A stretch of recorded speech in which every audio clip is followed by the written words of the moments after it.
অভিযোগ প্রমাণ হলে বিচার হবে বেনজির আহমেদের, বললেন অ্যাটর্নি জেনারেল। স্বচ্ছতার সঙ্গে কাজ করছে দুদক ও সরকার।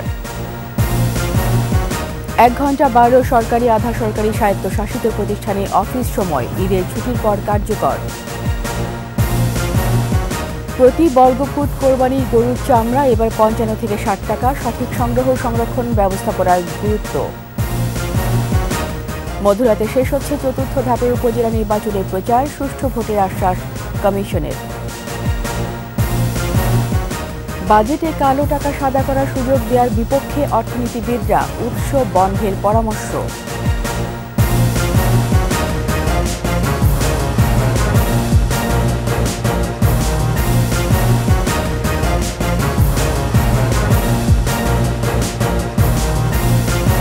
শুনছিলেন ফার্স্ট সিকিউরিটি ইসলামী ব্যাংক পিএলসি সংবাদ শিরোনাম। আমন্ত্রণ রাত 11টার 21 সংবাদে, সাথে আছি আমি রীতা চৌধুরী। দর্শক, 21 টেলিভিশনের সংবাদ একই সাথে সরাসরি দেখতে পাবেন আমাদের ফেসবুক পেজ www.facebook.com/2124 অনলাইনে। সাবেক আইজিপি বেনজির আহমেদের বিরুদ্ধে অবৈধ সম্পদের অভিযোগ তদন্তে প্রমাণিত হলে বিচারের মুখোমুখি হতে হবে বলে মন্তব্য করেছেন রাষ্ট্রের সর্বোচ্চ আইন কর্মকর্তা AM আমিন উদ্দিন। অন্যদিকে বেনজিরের আইনজীবী বলছেন, যতক্ষণ কোনো মামলা হচ্ছে না ততক্ষণ আইনি পদক্ষেপ নেয়ার কোনো প্রয়োজনীয়তা নেই। বিস্তারিত শাকির আজু রিপোর্টে। পুলিশের সাবেক মহাপরিদর্শক বেনজির আহমেদ ও তার পরিবারের বিপুল সম্পদের তথ্য বেরিয়ে আসার পর থেকে দেশজুড়ে আলোচনা সমালোচনার ঝড়। দুদক মাঠে নেমে একের পর এক বেনজিরের বিপুল সম্পত্তির খোঁজ পেতে থাকে। দুদকের আবেদনে এসব সম্পদ জব্দ করারও আদেশ দিয়েছেন আদালত। 6 জুন বেনজির আহমেদ ও 9 জুন তার পরিবারকে তলব করেছে সংস্থাটি। সাবেক পুলিশ প্রধানের এমন সম্পত্তি কোথা থেকে এলো তার সুস্পষ্ট প্রমাণ দেখাতে না পারলে বিচারের মুখোমুখি হতে হবে, এমন মন্তব্য করেছেন অ্যাটর্নি জেনারেল। উনি প্রমাণ করেন যে উনি এটা ব্যাংকের লোন নিছেন, তখন কিন্তু তার অন্য কথা আসবে। উনি যদি এটা প্রমাণ না করতে পারেন যে উনি নিজের থেকে কিনছেন বা তাহলে সেই টাকাটা উনি কোথায় পেলেন, ওনাকে তখন ওই জবাবদিহিতা করতে হবে। তখন দুদক কিন্তু তার বিরুদ্ধে যে তদন্ত করছে সেই তদন্ত অনুযায়ী তারা কিন্তু তাদের রিপোর্ট জমা দেবে। বেনজির আহমেদ কোনো আইনি সহায়তা নেবেন কিনা এমন প্রশ্নের জবাবে তার আইনজীবী জানান, আইনি সহায়তার এখনই প্রয়োজন নেই। যেহেতু ওনার বিরুদ্ধে একটা অভিযোগ আছে এবং দুদক ইনকোয়ারি করছে, ওনার সম্পত্তি বাজেয়াপ্ত হয়েছে, সুতরাং উনি আইনগত ব্যবস্থাগুলি নেবেন। যেহেতু উনি এই দেশেরই সিটিজেন, তার আইনগত অধিকার আছে এগুলিকে ডিফেন্ড করার, এবং উনি যথাযথভাবে ডিফেন্ড করবেন। এবং এখন যেহেতু ইনকোয়ারি হচ্ছে, এখন পর্যন্ত কিন্তু কোনো মামলা নেই। সুতরাং যেহেতু ওনার বিরুদ্ধে কোনো মামলা নেই, আমি ওনার আইনজীবী হিসাবে কোনো ওকালতনামা বা উপরের আদালতে যাওয়ার জন্য এখন পর্যন্ত কোনো ইনস্ট্রাকশন আমার কাছে নেই। যখন আসবে আমি আপনাদেরকে জানাবো। বেনজির আহমেদ ও তার স্ত্রী সন্তানদের সম্পদ জব্দে দুদকের আবেদন এবং আদালতের আদেশ নিয়ে এখনও কোনো প্রতিক্রিয়া জানাননি সাবেক পুলিশ প্রধান। একই সঙ্গে কোথায় আছেন তা নিয়েও নানা গুঞ্জন উঠেছে বিভিন্ন মহলে। শাকির আরজু, 21 টেলিভিশন, ঢাকা। এদিকে সাবেক আইজিপি বেনজির আহমেদের দেশ ত্যাগে কোনো নিষেধাজ্ঞা না থাকায় যে কোনো জায়গায় যেতে পারেন বলে মন্তব্য করেছেন পররাষ্ট্রমন্ত্রী ডক্টর হাসান মাহমুদ। পররাষ্ট্র মন্ত্রণালয়ের সংবাদ সম্মেলনে মন্ত্রী জানান, দুদক এবং সরকার স্বচ্ছতার সঙ্গে কাজ করছে বলে আজিজ আহমেদ ও বেনজিরের বিষয়গুলো সামনে আসছে। বিস্তারিত জানাচ্ছেন পার্থ সারথী। অ্যান্টিগা ও নিউ ইয়র্ক সফর শেষে দেশে ফিরে মন্ত্রণালয়ে সাংবাদিকদের ব্রিফ করেন পররাষ্ট্রমন্ত্রী ডক্টর হাসান মাহমুদ। ব্রিফিংয়ে জাতিসংঘ মহাসচিবের সঙ্গে সাক্ষাৎ ও সংস্থাটির 4টি সম্মিলিত সেমিনারে অংশগ্রহণ এবং ওআইসিভুক্ত দেশগুলোর প্রতিনিধিদের সঙ্গে বৈঠকে রোহিঙ্গা সমস্যা সহ বিভিন্ন বিষয় তুলে ধরেন মন্ত্রী। বাংলাদেশের রোহিঙ্গা ক্রাইসিস এবং এটি সমাধানের উপায় এবং তাদের সাহায্য সহযোগিতা চেয়ে একটি ব্রিফিংয়ের আয়োজন করা হয়। সাক্ষাতে জাতিসংঘের মহাসচিব শান্তিরক্ষী বাহিনীর প্রশংসা করেছেন উল্লেখ করে ডক্টর হাসান মাহমুদ বলেন, ডয়েচে ভেলে যে প্রতিবেদন প্রচার করেছে তা নিতান্তই উদ্দেশ্য প্রণোদিত।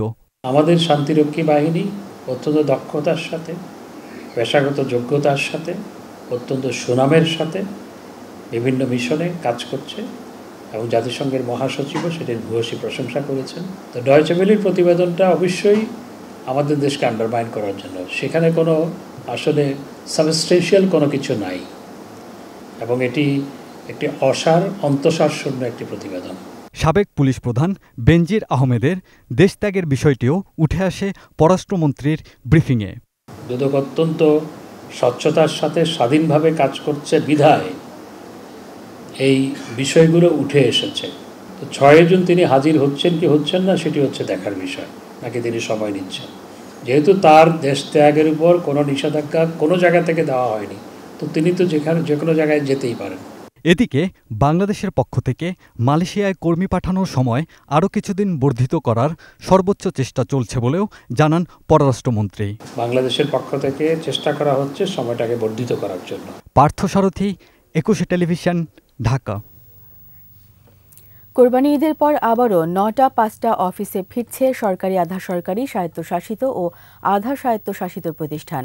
প্রধানমন্ত্রী শেখ হাসিনার সভাপতিত্বে মন্ত্রিসভার বৈঠকে এই সময়সূচি নির্ধারণ করা হয়েছে। এছাড়া এখন থেকে পূর্ব অনুমোদন ছাড়া জৈব আবিষ্কার বাজারে ছাড়া যাবে না, এমন বিধান রেখে জাতীয় জৈব নিরাপত্তা নীতিরও অনুমোদন দিয়েছে মন্ত্রিসভা। রিপোর্টে বাকিটা জানাচ্ছেন মোহাম্মদ নুরুন্নবী। তেজগাঁওয়ে প্রধানমন্ত্রীর কার্যালয়ে প্রধানমন্ত্রী শেখ হাসিনার সভাপতিত্বে বসে মন্ত্রিসভার নিয়মিত বৈঠক। বৈঠকে বাংলাদেশ বনশিল্প উন্নয়ন কর্পোরেশন আইন, বাংলাদেশ ও নেদারল্যান্ডস এবং বাংলাদেশ ও মরিশাসের মধ্যে দ্বৈত করা আরোপ পরিহার ও রাজস্ব ফাঁকি সংক্রান্ত চুক্তির অনুমোদন দিয়েছে মন্ত্রিসভা। দুপুরের খাবার ও প্রার্থনার বিরতি ছাড়া সকাল 9টা থেকে বিকেল 5টা অফিস সময় নির্ধারণ করেছে মন্ত্রিসভা। 2022 সালের পর পুরনো সময়ে ফিরে গেল সরকারি দফতরগুলো। যে 9টা থেকে 5টা আমরা 8 ঘন্টা কাজ করব, আমরা 5টা 40 ঘন্টা আমাদের কাজ করতে, আমরা তার আগে 35 ঘন্টা কাজ করতাম। সেটা আমরা বিশেষ ব্যবস্থা ছিল, আমরা মূল অবস্থানে আবার চলে আসলাম। রোববার থেকে বৃহস্পতিবার পর্যন্ত মাঝখানে 1টা থেকে 1:30টা পর্যন্ত নামাজ এবং কাটাহেনা প্রোটোকল অব বায়োসেফটি প্রোটোকলের অনুসমর্থনে প্রণীত হয়েছে জাতীয় জীব নিরাপত্তা নীতি। এটি অনুসারে মানুষ ও পরিবেশের নিরাপত্তা নিশ্চিত না করে নতুন আবিষ্কৃত জেনেটিক্যালি মডিফাইড ফসল সরাসরি বাজারে আসতে পারবে না, যেটাকে আমরা জিএমও বলি, এবং একটা লিভিং মডিফাইড অর্গানিজম এলএমও বলি। এইগুলো এখন অনেক রিসার্চ হচ্ছে এসব নিয়ে, সেই রিসার্চটা যেন মানে নিরাপদ হয় এবং এর রিসার্চটা যেন আমরা রেগুলেট করতে পারি, সেজন্য এখানে করা হয়েছে। বলা হচ্ছে যে এখন যে কোনো একটি নতুন ভ্যারাইটি হলেই সরাসরি বাজারে আসতে পারবে না, সরকারের অনুমোদন লাগবে, একটা কমিটি আছে, সেই কমিটির অনুমোদন লাগবে এবং সেইটার অনুমোদন ছাড়া এটি বাজারজাত করা যাবে না, সাধারণ মানুষের ব্যবহার উপযোগী করা যাবে না। সোহরাওয়ার্দী উদ্যানে স্বাধীনতা স্তম্ভ নির্মাণের লক্ষ্যে শাহবাগ থানা স্থানান্তরিত করার সিদ্ধান্ত নিয়েছে মন্ত্রিসভা। থানাটির নতুন ঠিকানা বাংলা মোটরের সাকুরাবারের পেছন অংশে। মোহাম্মদ নুরুন্নবী, 21 টেলিভিশন, ঢাকা। লবণযুক্ত প্রতি বর্গফুট কোরবানি গরুর চামড়ার দাম নির্ধারণ করা হয়েছে 55 থেকে 60 টাকা। খাসির চামড়ার দর নির্ধারিত হয়েছে 20 থেকে 25 টাকা। চামড়া ব্যবসায়ীদের কয়েকটি সংগঠনের সাথে বৈঠকে এই দাম বেঁধে দিয়েছে বাণিজ্য মন্ত্রণালয়। সিদ্ধান্ত হয়েছে ঢাকার পশুর চামড়া বাইরে যাবে না এবং বাইরের চামড়া ঢাকায় আসবে না। মোহাম্মদ নুরুন্নবীর আরও একটি প্রতিবেদন। কোরবানির 3 থেকে 4 ঘন্টার মধ্যে লবণ না মেশানোয় বছরে পচে নষ্ট হয়ে যায় 40% পশুর চামড়া। আর এবার তো গরমের তীব্রতা আরও বেশি। সেই বাস্তবতায় চামড়া ব্যবস্থাপনায় গুরুত্ব দেওয়া হচ্ছে। যথাসময়ে সঠিকভাবে লবণযুক্ত করতে না পারলে ভালো দামও মিলবে না। চামড়ার দাম চাপিয়ে দিতে চায় না বাণিজ্য মন্ত্রণালয়, তাই সংশ্লিষ্ট সংগঠনগুলোর মতামত নিয়েই এবার দাম নির্ধারিত হলো। মাঝারি সাইজের একটি গরু মহিষের চামড়ার ঢাকায় 1200 টাকা আর ঢাকার বাইরে 1000 টাকায় বিক্রি হবে। বিভিন্ন প্রাইস শুনছি, এবার কিন্তু আর ওই ইটা থাকতেছে না, পার স্কোয়ার ফিট কত মাপা টাপা না, একেবারে ন্যূনতম আমরা একটা গরুর চামড়া যদি ভালোভাবে কোনো ভিতরে যদি ফাটা ছেঁড়া না থাকে, যদি সুন্দর করে লবণ দেওয়া থাকে সেটা। আর আমরা ন্যূনতম ঢাকার চামড়া 1200 টাকায় লবণযুক্ত চামড়া আমরা এবছর কিনবো। আমরা ঢাকার বাইরে চামড়া 1000 টাকা করে আমরা লবণযুক্ত চামড়া আমরা কিনবো। খাসি আমরা 20 থেকে 25 টাকার মধ্যে 25 টাকার মধ্যে কিনবো। 18 টাকা থেকে 20 টাকার মধ্যে আমরা ছাগলের চামড়াটা কিনবো। শুধুমাত্র কমপ্লায়েন্স না হওয়ায় বিশ্ববাজারে প্রায় অর্ধেক দামে চামড়া বিক্রি করে ফেলতে হয় এদেশের ব্যবসায়ীদের। এবার সঠিক সংগ্রহ সংরক্ষণ সহ ব্যবস্থাপনা উন্নয়ন করে সুদিন ফেরানোর উদ্যোগ নেওয়া হচ্ছে। আসলে আমাদের কোনো উপায় নেই, যার কারণে আমরা নন কমপ্লায়েন্ট বায়ারদের কাছে অর্ধেক মূল্যে আমাদের পণ্যটা রপ্তানি করছি। ঢাকার ভিতরে চামড়া ঢাকার বাইরে যাবে না এবং ঢাকার বাইরে চামড়া ঢাকায় ঢুকবে না। তাহলে যেখানে আছে সেখানে আপনার কিন্তু কোরবানি দিয়ে আপনার লবণ দিয়ে আপনার রাখতে পারবে, যার কারণে দেখা যায় যে চামড়া নষ্ট হয় না। যখন সে কুরবানির গরু কিনবে, হাসিল দেওয়ার পাশাপাশি সেখানে যদি পর্যাপ্ত লবণের ব্যবস্থা থাকে কিংবা ওই যে মসজিদ এবং মাদ্রাসাতে পর্যাপ্ত লবণের ব্যবস্থা থাকে, তাহলে চামড়াটা সঠিকভাবে সংরক্ষিত হবে। ঈদের দিনে উঠে আসে চামড়ার মোট 85%। তাই এদিনে সবার আন্তরিক সহযোগিতায় চামড়া নষ্ট হওয়া ও পাচার রোধ করা সম্ভব বলেও জানানো হয় সংবাদ সম্মেলনে। সবাই যাতে এখানে উইন-উইন সিচুয়েশনে থাকে। মোহাম্মদ নুরুন নবী, 21 টেলিভিশন, ঢাকা। মধ্যরাতে শেষ হচ্ছে চতুর্থ ধাপের উপজেলা পরিষদ নির্বাচনের প্রচার। নানা প্রতিশ্রুতি আর অভিযোগ পাল্টা অভিযোগে 58 উপজেলায় জমজমাট ভোটের মাঠ। সুষ্ঠু শান্তিপূর্ণ নির্বাচন আয়োজনে প্রস্তুত কমিশন। প্রতিনিধিদের সহায়তায় আরও জানাচ্ছেন খুরশিদ আলম মুকুল। ষষ্ঠ উপজেলা পরিষদে শেষ ধাপে ভোট গ্রহণ 5 জুন। নানা প্রতিশ্রুতিতে ভোটারদের দ্বারে দ্বারে প্রার্থীরা।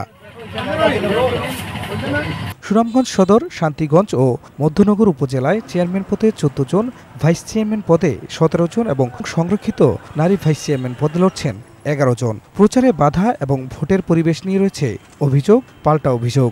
আমি যদি উপজেলা চেয়ারম্যানের জনগণের যে সমস্যাগুলো আছে সেগুলো নিয়ে আমি কাজ করব। আমি সুনামগঞ্জ সদর উপজেলার অনেক রাস্তাঘাটের উন্নয়ন করছি। সুষ্ঠু ভোটে যোগ্য প্রার্থীকে বেছে নিতে চান ভোটাররা। যোগ্য একজন প্রার্থী, ভালো একজন প্রার্থী যাতে মনোনীত হয়, প্রার্থী বুঝে আমরা ভোট দিব। বরগুনার তালতলী উপজেলা নির্বাচনে চেয়ারম্যান পদে 3 জন, ভাইস চেয়ারম্যান পদে 3 জন এবং নারী ভাইস চেয়ারম্যান পদে 2 জন প্রার্থী প্রতিদ্বন্দ্বিতা করছেন। উন্নয়নের নানা প্রতিশ্রুতিতে চালাচ্ছেন শেষ সময়ের প্রচার।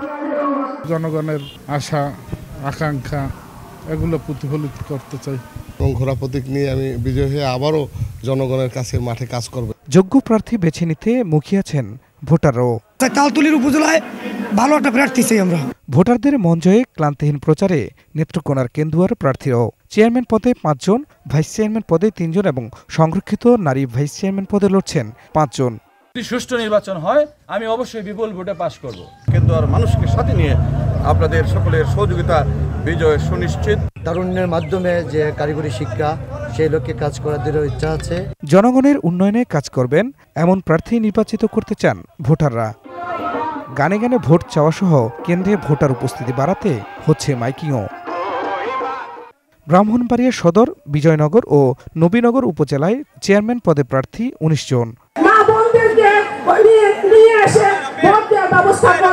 সদর উপজেলায় চেয়ারম্যান পদে ভোটের মাঠে উত্তাপ ছড়াচ্ছেন জেলা ছাত্রলীগের সাধারণ সম্পাদক শাহাদত হোসেন শুভন এবং জেলা আওয়ামী লীগের সহসভাপতি হেলাল উদ্দিন।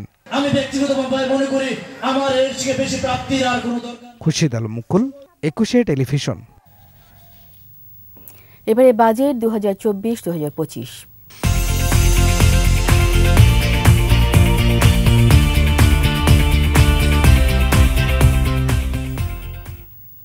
বাজেটে অপ্রদর্শিত অর্থ বা কালো টাকা সাদা করার সুযোগ রাখার পক্ষে নন অর্থনীতিবিদরা। বলছেন এমন সুযোগ দেয়া হলেও খুব বেশি অর্থ করের আওতায় আসবে না, বরং এটি সৎ করদাতাদের নিরুৎসাহিত করবে। কালো টাকার উৎসব বন্ধেরও পরামর্শ তাদের। মেহেদী হাসানের রিপোর্ট। আয়কর আইন অনুযায়ী ব্যক্তিশ্রেণীর করদাতাদের সর্বোচ্চ 25% কর দিতে হয়, কিন্তু আসছে 2024-25 অর্থবছরে মাত্র 15% কর দিয়ে ঢালাওভাবে কালো টাকা বা অপ্রদর্শিত অর্থ সাদা করার সুযোগ দিতে পারে সরকার। এমন সংবাদ এরই মধ্যে প্রকাশিত হয়েছে গণমাধ্যমগুলোতে। এর আগে 2020-21 অর্থবছরে মাত্র 10% কর দিয়ে একই ধরনের সুযোগ দিয়েছিল সরকার। 11,839 জন নিয়েছিল এ সুযোগ, যাতে সাদা হয়েছিল 20,500 কোটি কালো টাকা। আর 2021-22 অর্থবছরে মাত্র 7.5% কর দিয়ে বিদেশ থেকে অঘোষিত অর্থ দেশে আনার সুযোগ দেওয়া হয়েছিল। এ সুযোগ কেউ নেয়নি। অর্থনীতিবিদরা বলছেন এনবিআর কালো টাকা সাদা করার সুযোগ দিলেও সেখানে দুর্নীতি দমন কমিশনের প্রশ্ন তোলার সুযোগ থেকেই যায়। ফলে এ ধরনের সুযোগ খুব বেশি কাজে আসেনি, আর নৈতিকভাবে এ ধরনের সুযোগ অগ্রহণযোগ্য। তারা যেটা করে যাচ্ছে তারা তো করেই যাচ্ছে, এখন আপনিও খালি এটা দিয়ে যাচ্ছেন, কিন্তু এটার রেজাল্ট তো জিরো। এটা টাকা কি আসছে? কয় পয়সা আসছে? আসে নেই। বিনিয়োগ সুবিধা যতক্ষণ পর্যন্ত সহজ না করতে পারবো, কর কাঠামো যতক্ষণ পর্যন্ত সহজ না করতে পারবো, যতক্ষণ পর্যন্ত আমরা এই জায়গাটাতে স্বচ্ছতা না আনতে পারবো, তো এই ধরনের সুযোগ দিয়ে খুব বেশি লাভ হবে না। কেন্দ্রীয় ব্যাংক, জাতীয় রাজস্ব বোর্ড, এনবিআর সহ তদারকি সংস্থাগুলো সক্রিয় হলে কালো টাকা তৈরির সুযোগই থাকবে না। সরকারকে বরং এদিকে মনোযোগী হওয়ার পরামর্শ অর্থনীতিবিদদের। প্রজেক্টগুলোর থেকে ইমপ্লিমেন্টেশন করতে গিয়ে কন্ট্রাক্টররা এবং অন্যরা এই টাকাটা তৈরি করে ট্রেড ফাইন্যান্সের মধ্যে আমরা এই কালো টাকা তৈরি হওয়ার সুযোগ আছে, অর্থাৎ আন্ডার ইনভয়েসিং, ওভার ইনভয়েসিং করে। গোড়ায় যদি বন্ধ না করতে পারেন এবং বন্ধ করার আপনার সমস্ত যন্ত্রপাতি আছে, আপনি এই যন্ত্রপাতিগুলো কাজে লাগাচ্ছেন না। স্বচ্ছতা নিশ্চিতে সব ক্ষেত্রে অটোমেশনের বিকল্প নেই বলেও জানান অর্থনীতিবিদরা। ডিজিটাল পদ্ধতিতে যদি আপনি লেনদেনগুলো আপনি আনতে পারেন তাহলে কিন্তু এটা ধরাই। মেহেদি হাসান, 21 টেলিভিশন, ঢাকা। এদিকে 2024-25 অর্থ বছরের জন্য 11,95,000 কোটি টাকার বিকল্প বাজেট পেশ করেছে অর্থনীতি সমিতি। রাজধানীতে সংবাদ সম্মেলনে বাংলাদেশ অর্থনীতি সমিতি জানায়, দেশে পঞ্জীভূত কালো টাকার পরিমাণ 132 লাখ কোটি টাকারও বেশি। সরকারের রাজনৈতিক সদিচ্ছা থাকলে কালো টাকা উদ্ধার সম্ভব। এ সময় বাজেট ঘাটতি পূরণে বিদেশি ঋণের বদলে বন্ড ইস্যু, রাজস্ব আদায় বৃদ্ধি, সঞ্চয়পত্র বিক্রি এবং সরকারি বেসরকারি বিনিয়োগ বাড়ানোর পরামর্শ দেয় অর্থনীতি সমিতি।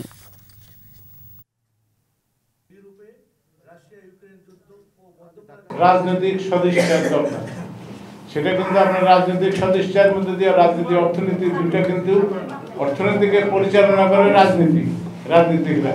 সেই ক্ষেত্রে ওনারা কিন্তু সঠিক লাইনে যদি ব্যবস্থা নেন, পদ্ধতি আছে। অর্থ মন্ত্রণালয় একসময় বছর 10 আগে একটা স্টাডি করেছিল বাংলাদেশে কালো টাকার পরিমাণ। সেই স্টাডি পাবলিশ হয়নি, কিন্তু পাবলিকলি বলছে না। সেখানে বলা হয়েছিল কালো টাকার পরিমাণ বছরে যেটা প্রডিউস হয় সেটা জিডিপি 33% থেকে 66% পর্যন্ত হতে পারে। নিচ্ছি সংবাদ বিরতি। যখন ফিরছি তখন অন্যান্য খবরের সঙ্গে আরও থাকবে। 15 আগস্টের ঘটনাকে সমর্থন করে না বিএনপি, বঙ্গবন্ধুর অবদানও অস্বীকার নয়। এবার বর্ষণে প্লাবিত সিলেট নগরী, বন্যায় 7 উপজেলায় 96 কোটি টাকার ফসলের ক্ষতি।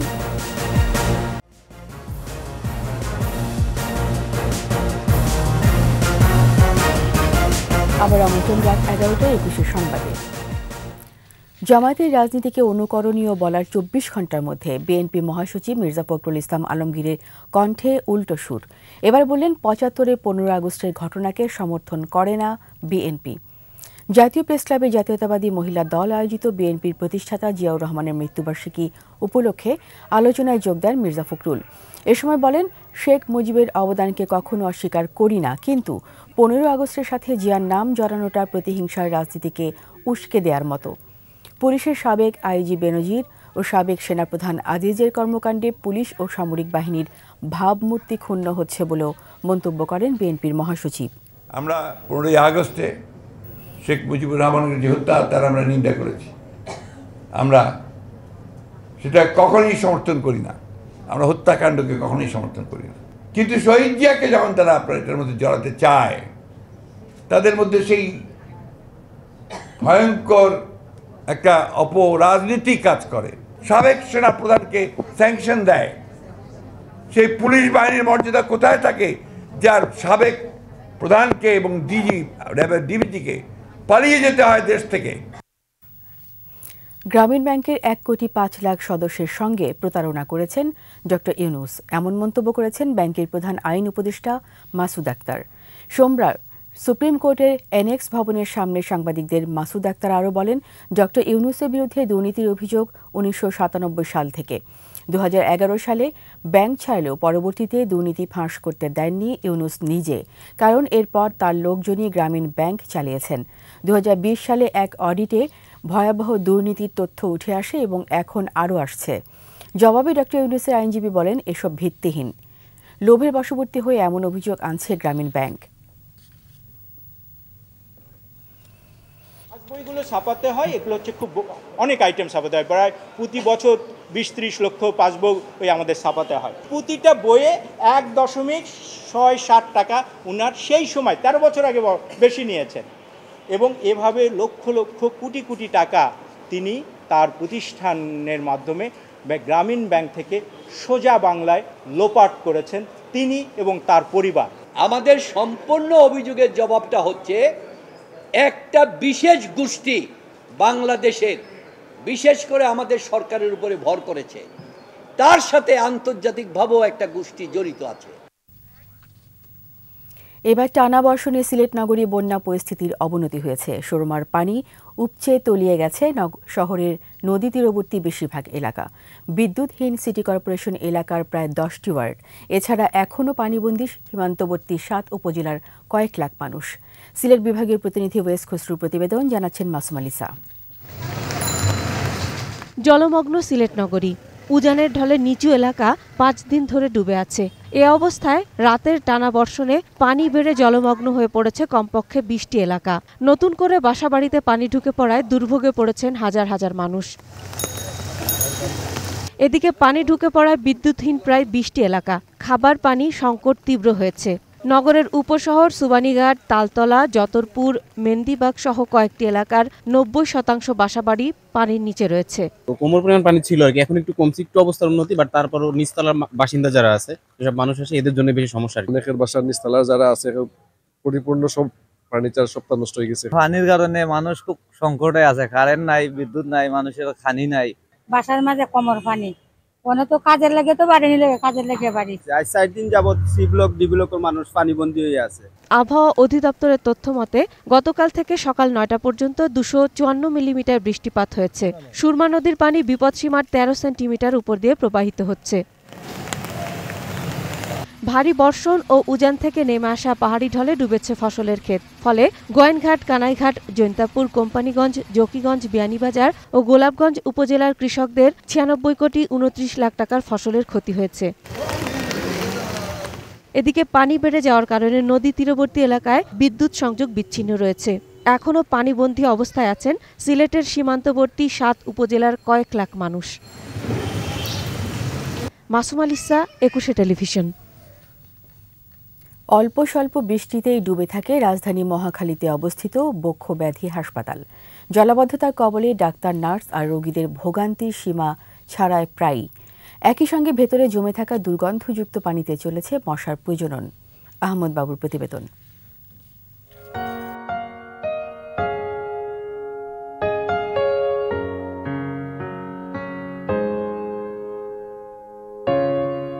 আষাঢ় শ্রাবণ নয়, অন্য ঋতুর অল্প বৃষ্টিতেই পানি থই থই। চলতে ফিরতে সহায় তাই রিকশা। অন্যথায় ময়লা পানিতে হেঁটে হেঁটে অফিস অবধি পৌঁছাতে হয় ডাক্তার আর নার্সদের। রোগ সারাতে এসে নতুন করে রোগাগ্রস্ত হওয়ার ঝুঁকিতে পড়ছেন রোগী আর তাদের আত্মীয় স্বজন। বলছিলাম মহাখালী বক্ষব্যাধি হাসপাতাল প্রসঙ্গ। একই ক্যাম্পাসে যেখানে রয়েছে আরও 3টি হাসপাতাল।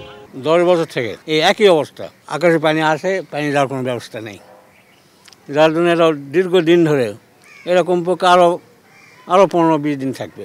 জমানো পানি কয়েকদিন ব্যবহার করলাম, এখন অজু করার পানিও আমার নেই। রিক্সা ভিতরে ঢোকে না, পানি ডুবে যাচ্ছে, মোটর পুড়ে যাচ্ছে, এরকম অসুবিধা আর কি। এরই মধ্যে নোংরা পানি ঢুকে গেছে রিজার্ভ ট্যাঙ্কে। ড্রেনের পানি, তারপর সোয়ারেজের পানি, বৃষ্টির পানি সব একসাথে হয়ে থাকে। আমাদের যে পানির ট্যাঙ্কিটা আছে সে পানিটা কন্টামিনেটেড হয়ে গেছে, পানি দূষিত হয়ে গেছে, সবারই পেটের সমস্যা। মশায় অতিষ্ঠ হাসপাতাল আঙিনার সকল শ্রেণী পেশার মানুষ। মশা ডিম পাড়তেছে, এটার জন্য আমরা একটা হুমকির মুখে আছি। নিকেতনের ওই পাশে যে মুখটা, মুখ ওই পাশে বন্ধ আটকায় রাখছে, এই পানির জন্য বের হতে পারছে না। সিটি কর্পোরেশন হটলাইনে কল দিয়েছে, তবে তাতে কোনো লাভ হয়নি। তারা বলেছে পানি আটকে রয়েছে, আমরা দেখছি, ওই দেখা পর্যন্তই। স্থানীয় কাউন্সিলর বলছেন সমস্যার সমাধান শিগগিরই। আমাদের ইঞ্জিনিয়ার আছে, আমাদের লোকজন আছে, আমাদের মাননীয় মেয়র আছে, চিফ ইঞ্জিনিয়ার সাহেব আছেন, আমরা সবাই দেখবো, যাব। যদি আমাদের কোনো কাজ থাকে তাহলে আমরা সুন্দরভাবে করে দিব। রাজধানীর মহাখালীর বক্ষব্যাধি হসপিটালের আবাসিক এলাকায় গত 10 বছর যাবৎ বৃষ্টি হলেই শুরু হয় জলাবদ্ধতা। ভোগান্তিতে পড়েন এখানকার কর্মকর্তা কর্মচারীরা। তারা বলছেন সিটি কর্পোরেশনের উদাসীনতার কারণেই এই ভোগান্তি। মহাখালী বক্ষব্যাধি হসপিটাল থেকে আহমদ বাবু, 21 টেলিভিশন, ঢাকা। এবার বিকাশ ঈদ কেনাকাটার খবর।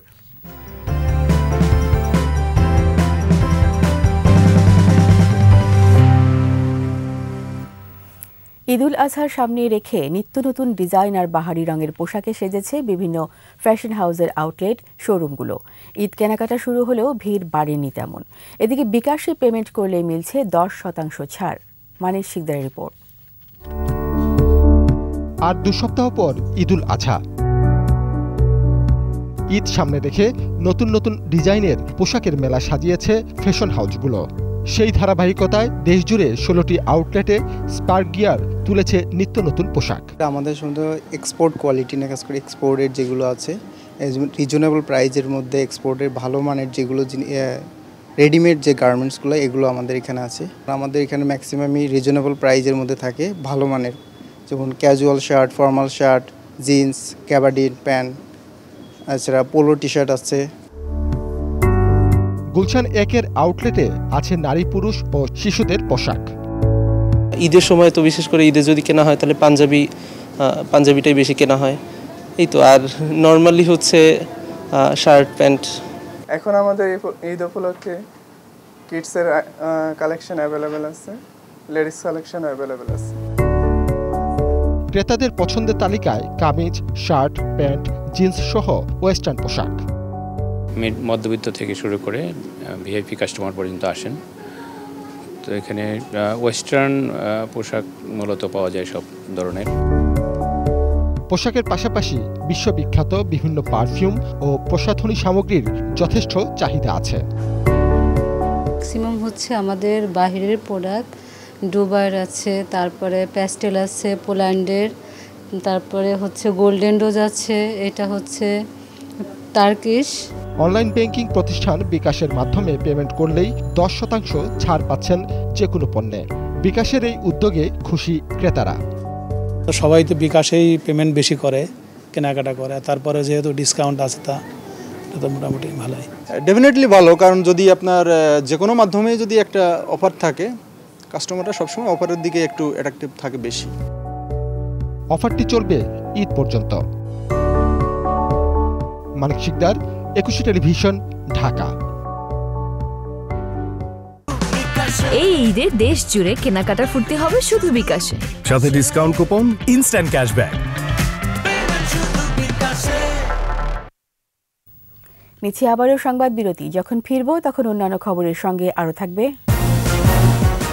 বুথ ফেরত জরিপে বিজেপি জয়, পাত্তা দিচ্ছেন না মমতা, ফলের অপেক্ষায় কংগ্রেস।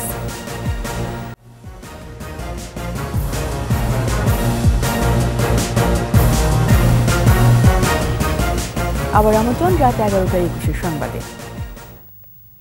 90 স্বৈরাচার বিরোধী ছাত্র আন্দোলনের অন্যতম সংগঠক জাসদ ছাত্রলীগের সাবেক সাধারণ সম্পাদক শফি আহমেদ মারা গেছেন। সোমবার সন্ধে 6:45টার দিকে ঢাকার উত্তরের একটি হাসপাতালে নেওয়া হলে তাকে মৃত ঘোষণা করা হয়। ধারণা করা হচ্ছে উনি ঘুমের মধ্যে শেষ নিঃশ্বাস ত্যাগ করেছেন। তার বয়স হয়েছিল 63 বছর। শফি আহমেদ 1989-91 মেয়াদে জাসদ ছাত্রলীগের সাধারণ সম্পাদক ছিলেন। শফি আহমেদ জাসদ থেকে পরে আওয়ামী লীগে যোগ দিয়ে কেন্দ্রীয় কমিটির সহ সম্পাদকের দায়িত্ব পালন করেন। দলে মুক্তিযুদ্ধ বিষয়ক উপকমিটির সদস্য ছিলেন তিনি।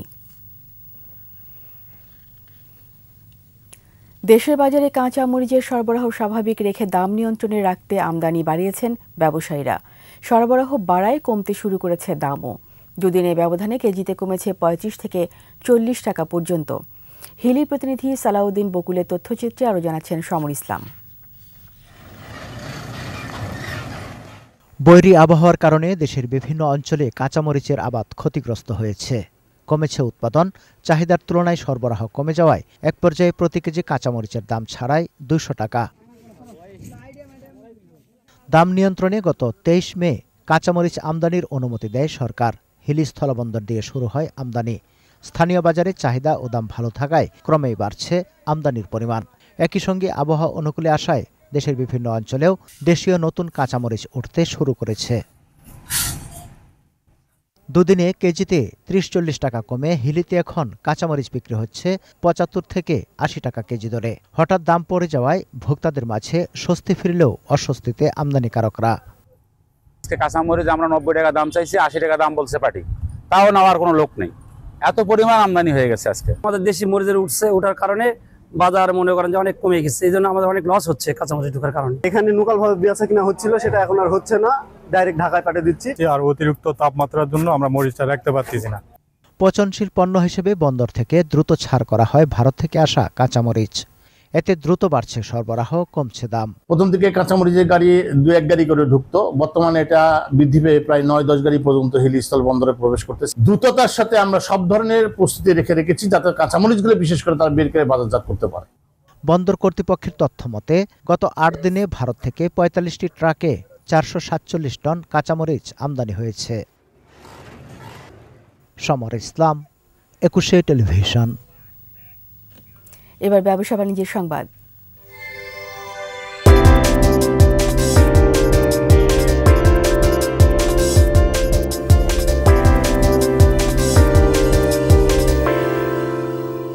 নারায়ণগঞ্জে মোজো সাপোর্ট প্যালেস্টাইন র্যালি করেছে আকিজ ফুড অ্যান্ড বেভারেজ। বিকেলে শহরের চাষারা মোড় থেকে শুরু হয় র্যালি। এতে অংশ নেন আকিজ ফুড অ্যান্ড বেভারেজের chief marketing officer Maidul Islam, স্থানীয় ব্যবসায়ী সহ সাধারণ মানুষ। আয়োজকরা জানান, যুদ্ধে ক্ষতিগ্রস্ত ফিলিস্তিনিদের চিকিৎসা ও খাদ্য সহায়তা দিতেই এই আয়োজন। বিক্রয়কৃত মোজোর প্রতিটি বোতল থেকে ১ টাকা করে ক্ষতিগ্রস্ত ফিলিস্তিনিদের সহায়তায় পাঠানো হচ্ছে বলেও জানান তারা।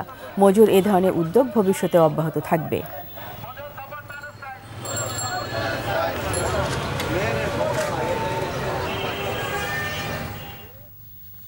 আন্তর্জাতিক খবর।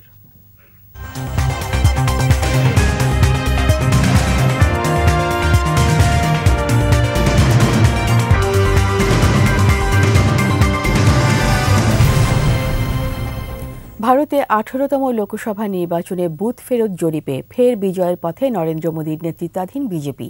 তবে চূড়ান্ত ফল না পাওয়া পর্যন্ত আশা ছাড়ছে না বিরোধী জোট কংগ্রেস, তৃণমূল। ভারতের ৭ দফায় লোকসভা নির্বাচন শেষ হয় ১ জুন। ফল প্রকাশ হবে কাল। তবে এরই মধ্যে বিভিন্ন সংবাদ মাধ্যম ও সংস্থা বুথ ফেরত জরিপের ফলাফল প্রকাশ করেছে। এসব জরিপ বলছে, মোদীর নেতৃত্বাধীন বিজেপি ও তার মিত্ররা লোকসভার ৫৪৩ আসনের মধ্যে ৩৫০ থেকে ৩৮০টি আসনে জয়ী হতে পারে। তবে কংগ্রেস নেতৃত্বাধীন বিরোধী ইন্ডিয়া জোট বুথ ফেরত জরিপের পূর্বাভাস নাকচ করে দিয়েছে। কংগ্রেস চেয়ারপারসন সোনিয়া গান্ধী আশা করেন ফলাফল ভিন্ন হবে। জরিপে পশ্চিমবঙ্গের ৪২ আসনের ফলাফলে মোদীর দল তৃণমূলকে ছাড়িয়ে গেছে এমনটা প্রকাশ করা হয়। তবে তৃণমূল সুপ্রিমো মমতা বন্দ্যোপাধ্যায় বলেন, এসব জরিপ ২ মাস আগে ঘরে বসে কিছু মানুষের তৈরি করা।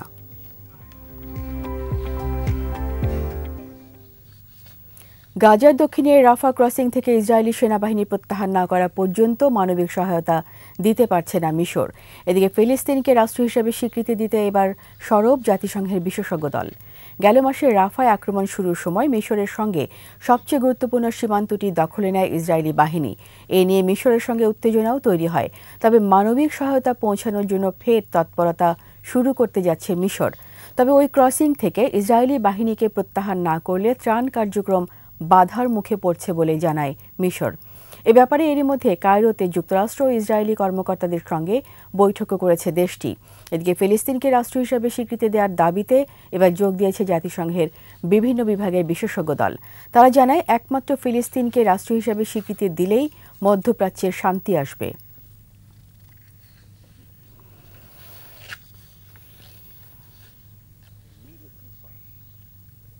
বঙ্গবন্ধু আন্তর্জাতিক কাবাডিতে টানা ৪র্থ শিরোপা জিতল বাংলাদেশ। নেপালকে ৪৫-৩১ পয়েন্টে হারিয়ে ট্রফি ঘরে তোলে লাল সবুজ জার্সিধারীরা। ২০২১ সালে শুরু হওয়া এই টুর্নামেন্টের সবকটি শিরোপায় জিতে নিয়েছে বাংলাদেশ কাবাডি দল। ফাইনালে শুরু থেকেই ম্যাচের নিয়ন্ত্রণ থাকে বাংলাদেশের হাতে। স্বাগতিক হওয়ার পাশাপাশি কিছুটা উচ্চতা ও ফিটনেসের সুবিধাও আদায় করে নিয়েছে বাংলাদেশ। ম্যাচে প্রথমার্ধে ২৪-১০ পয়েন্টে এগিয়ে ছিল স্বাগতিকরা। এদিকে ফাইনাল ম্যাচ শুরুর আগে অবসরের ঘোষণা দেন দেশের হয়ে ১৫ বছর ধরে খেলা বাংলাদেশের অধিনায়ক আরশাদুজ্জামান মুন্সি।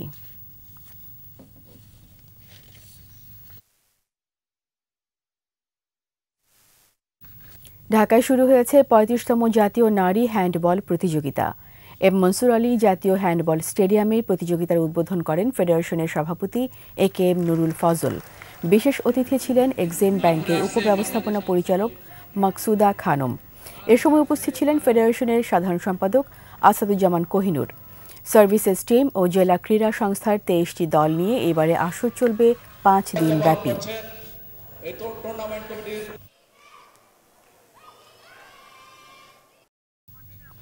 এর সাথে শেষ করছি রাত 11টার 21 সংবাদ। যাবার আগে ফার্স্ট সিকিউরিটি ইসলামী ব্যাংক পিএলসি সংবাদ শিরোনামগুলো আরও একবার। অভিযোগ প্রমাণ হলে বিচার হবে বেনজির আহমেদের, বললেন অ্যাটর্নি জেনারেল। স্বচ্ছতার সঙ্গে কাজ করছে দুদক ও সরকার। 1 ঘণ্টা বাড়ল সরকারি আধা সরকারি স্বায়ত্তশাসিত প্রতিষ্ঠানের অফিস সময়, ঈদের ছুটির পর কার্যকর।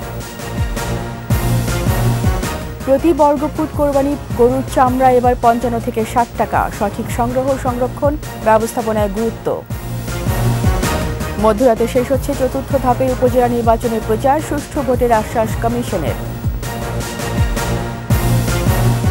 বাজেটে কালো টাকা সাদা করার সুযোগ দেওয়ার বিপক্ষে অর্থনীতিবিদরা, উৎস বন্ধের পরামর্শ।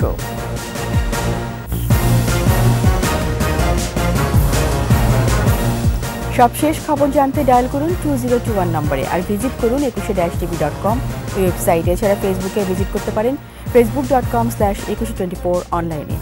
পরের সংবাদ রাত 1টায় দেখার আমন্ত্রণ রইল। ধন্যবাদ সবাইকে।